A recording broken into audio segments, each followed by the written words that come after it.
Hello everyone. पिछली class के अंदर हमने बात की थी प्रोटॉन, न्यूट्रॉन और इलेक्ट्रॉन के बारे में, और हमने वो ट्रिक देखी थी। वो ट्रिक क्या थी हमारी? क्या थी? ईटा पग नाचे, यही थी। ये थी हमारी ट्रिक। अब इसको देख लेते हैं वापस से। ई से इलेक्ट्रॉन, टा से क्या हो गया? थॉम्सन, जिसको हम थॉम्सन बोल देते हैं।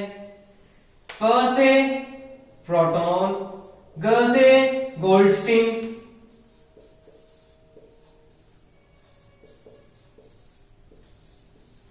ना से न्यूट्रॉन, चो से चैडविक।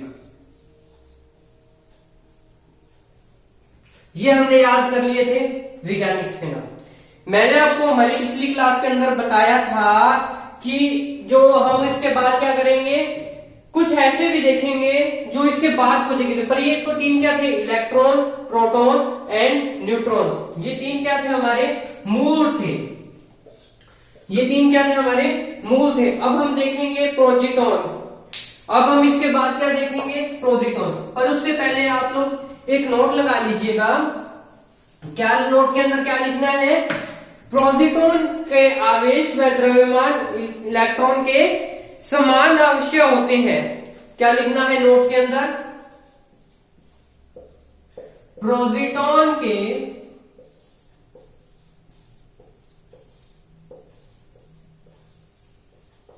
प्रोजीटॉन का आवेश व द्रव्यमान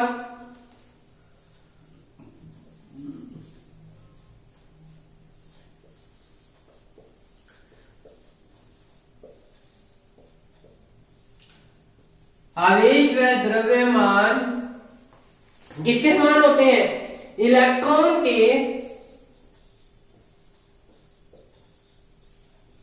समान तो होते हैं।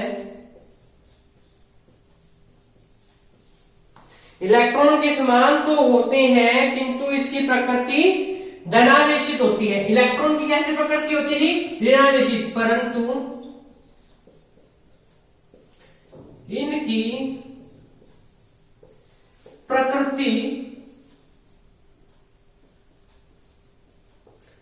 कैसी होती है? पॉजिटिव या धनावेशित होती है।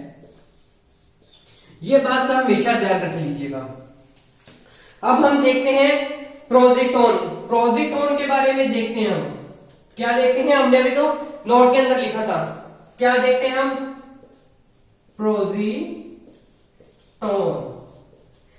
खोज किसने की थी? और प्रकृति। इसके बारे में थोड़ा थोड़ा याद कर लीजिए, खोज और प्रकृति। इससे बाहर आपसे क्वेश्चन नहीं पूछा जाएगा। खोज किसने की थी? एंडरसन ने सॉरी।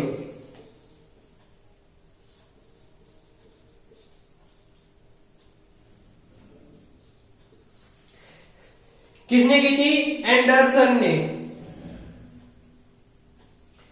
प्रकृति कैसी होती है इसकी? पॉजिटिव। उसके बाद हमारा क्या निकलता है? Anti proton. एंटी प्रोटॉन के बारे में देख लेते हैं। हमारा दूसरा क्या, मैं यहां पर लाइन लगा के लिख रहा हूं।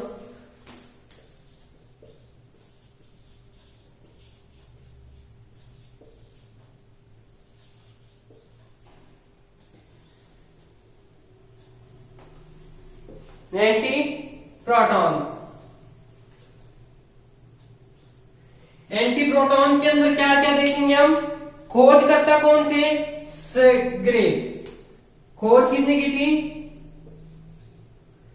सेग्रे ने। किसने की थी? आपको याद रखना है, सेग्रे। सेग्रे है जो आपको किसने याद की थी? सेग्रे ने। ठीक है। और प्रकृति कैसी होती है? ये नेगेटिव होती है। प्रकृति कैसी है? नेगेटिव होगी। और इसका क्या देखना है हमें अब? इसका आवेश व द्रव्यमान कैसा होता है? प्रोटॉन के समान होता है। इसका आवेश व द्रव्यमान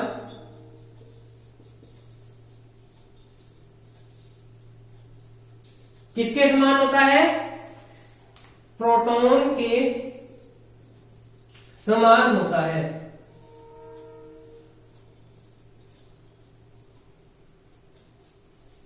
किसके समान होता है?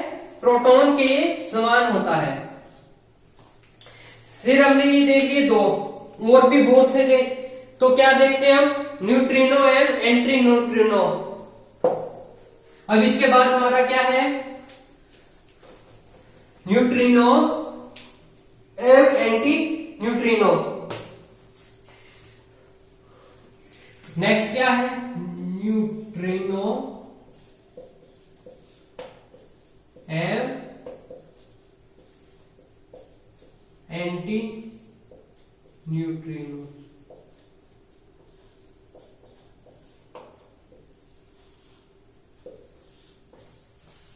न्यूट्रिनो के अंदर क्या आता है? खोज किसने की थी? जो मैंने आपको पिछली बार न्यूट्रॉन के अंदर बता दी थी, पॉलिंग ने। फिर खोज देख ली हमने, प्रकृति कैसी होती है? ये भी कैसे होते हैं? उदासीन होते हैं। और द्रव्यमान नगण्य। नगण्य मतलब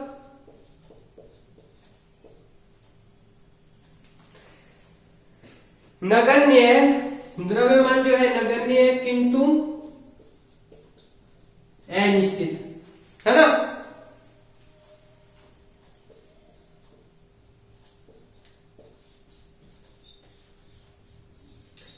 अब ये जितने भी हमने देखे थे, हमने क्या क्या देख लिए? पहला देखा था हमने इलेक्ट्रॉन, दूसरा देख लिया था प्रोटॉन, तीसरा देख लिया था न्यूट्रॉन। उसके बाद हमने ये तो तीन को तो नाम क्या दे दिया था? मूल दे दिया था हमने इन तीन को नाम। अब हम चौथे देखते हैं। चौथे नंबर पे हमने क्या लिखा? प्रोजीटोन। पांचवें नंबर पे क्या देख लिया? Anti proton.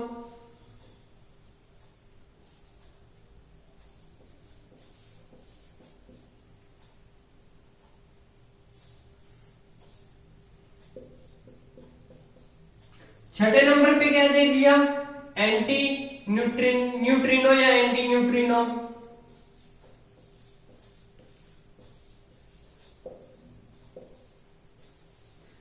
इन सब के आने से पहले हम लोगों ने क्या सोच रखा था? जो परमाणु है वो आगे विभाजित नहीं हो सकता। पर ये देखो, अब तक 6 पार्ट है, और भी पता नहीं कितने पार्ट है। समय टाइम कम होने के बारे में क्या कारण क्या हुआ था? इनके बारे में पूर्ण रूप से खोज नहीं हो पाई। जैसे जैसे टाइम बीतता जा रहा है, इनके ऊपर भी पूरी खोज हो रही है, तो इनके बारे में भी धीरे धीरे पता लगना शुरू हुआ है। मैंने आपको पिछली क्लास में कहा था, ये वाली क्लास मिस मत कीजिएगा, क्योंकि इसके अंदर हम क्या पढ़ेंगे? Atomic number.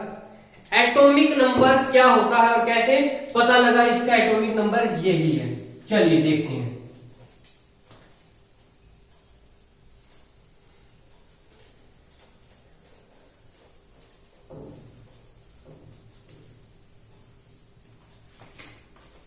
क्या है एटॉमिक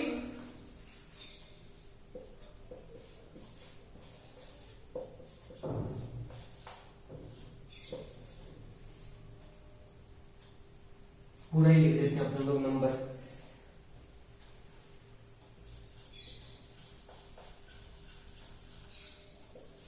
एटॉमिक नंबर।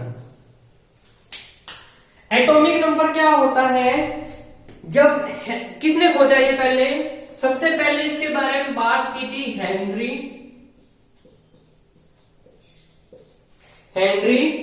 कौन थे? मोजले।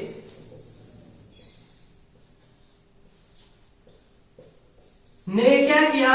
हेनरी मोजले ने सबसे पहले क्या किया? धातु पर एक्स-रेज, जो हमारे एक्सरे के अंदर यूज होती हैं, उन रेस की क्या की? बौछार करवाई। ने धातु पर रेज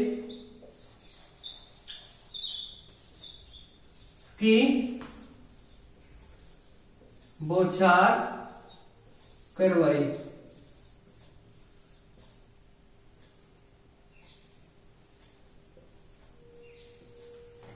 ठीक है, तो परिमाण क्या निकाला उन्होंने? परिमाणित क्या किया? एक्स किरणों की आवर्ती का वर्गमूल धातु के नाभिकीय आवेश के समानुपाती होता है। क्या किया उन्होंने फिर उसके बारे में? प्रमाणित किया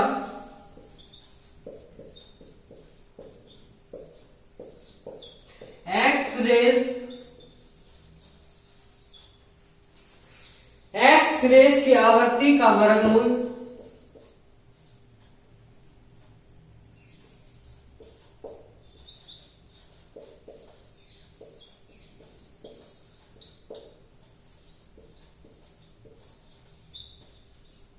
एक्स रेज की आवर्ती का वर्गमूल धातु के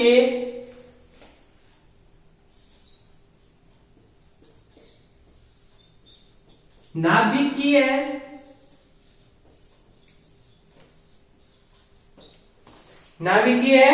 आवेश के समानुपाती होती है।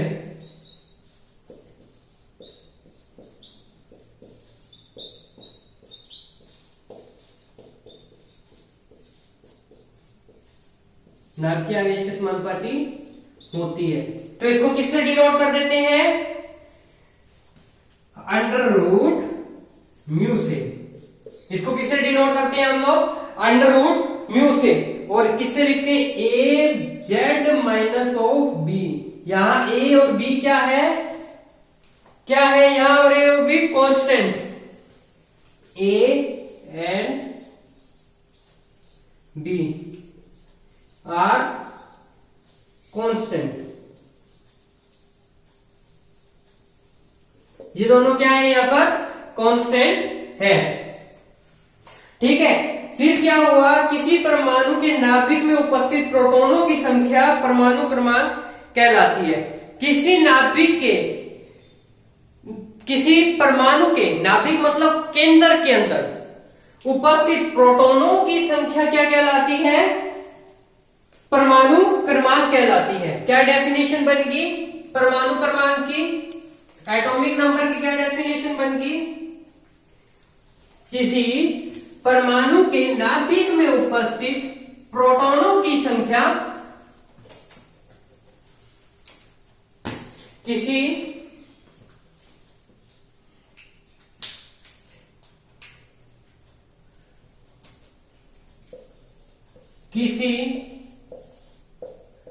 परमाणु के नाभिक में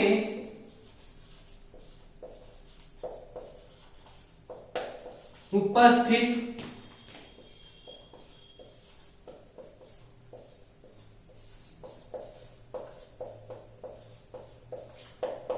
की संख्या क्या कहलाएगी? उसका किसी परमाणु के नाभिक में उपस्थित प्रोटॉनों की संख्या परमाणु क्रमांक कहलाती है।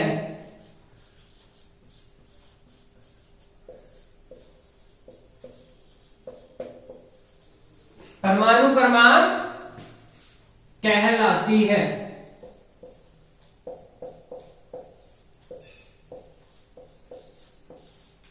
हमने किससे शो कर दिया इसको? एटॉमिक नंबर को किससे शो करते हैं हम? जेड से। इसे जेड से दर्शाते हैं।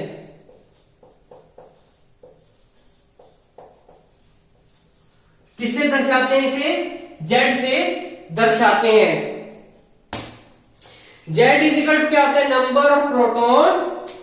Z is equal to number of proton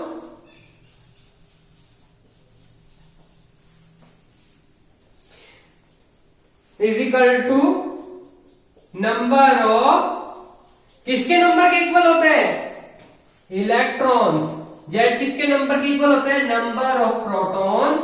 number of proton किसके इक्वल होते हैं? नंबर ऑफ इलेक्ट्रॉन्स के। कितने प्रोटॉन होंगे कि उतने ही इलेक्ट्रॉन होंगे। हम देखते हैं अब किसी भी का, जैसे मैंने एग्जांपल ले लिया Na का, सोडियम का। सोडियम कितने पे आता है? 11 पे। हमने एग्जांपल लिया Na, इसका परमाणु क्रमांक क्या है? 11। कितने नंबर पे आता है आवर्त सारणी में? ये 11 नंबर पे। तो इसके नाभिकों के अंदर जो नाभिक में प्रोटॉन है वो कितने होंगे? नाभिक में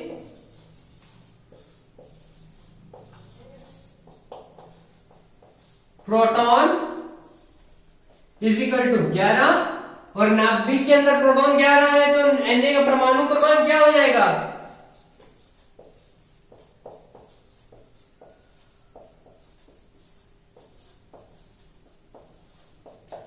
Na का परमाणु क्रमांक कितना हो जाता है? 11। चलो एक ही एग्जांपल हो गया। अब हम बात कर लेते हैं Fe। Fe आवर्त सारणी में कितने पे आता है? 26 पे। चलो Fe है हमारा, Fe के नाभिकों में प्रोटॉन, Fe के नाभिक में केंद्र में प्रोटॉन कितने हैं?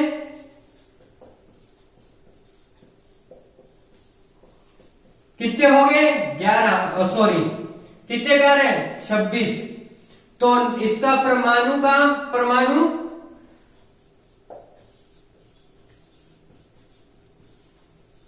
क्रमांक क्या आ जाएगा? 26। इसी तरह हम किसी भी का परमाणु क्रमांक ज्ञात कर सकते हैं। और भी काफी सारे एग्जांपल्स हैं, वो आप लोग कर लीजिएगा। आज की हमने क्लास के अंदर देखा एटॉमिक नंबर के बारे में और कुछ ऐसे अपरमाणविक कणों के बारे में जो हमें बताते हैं कि परमाणु आगे विभाजित हो सकता है। अगर आप लोगों को ये वीडियो पसंद आई हो, अगर लेक्चर समझ आया हो तो चैनल को सब्सक्राइब कर दीजिएगा, वीडियो को लाइक करना मत भूलिएगा और अपने दोस्तों के साथ शेयर जरूर कीजिएगा। Thank you.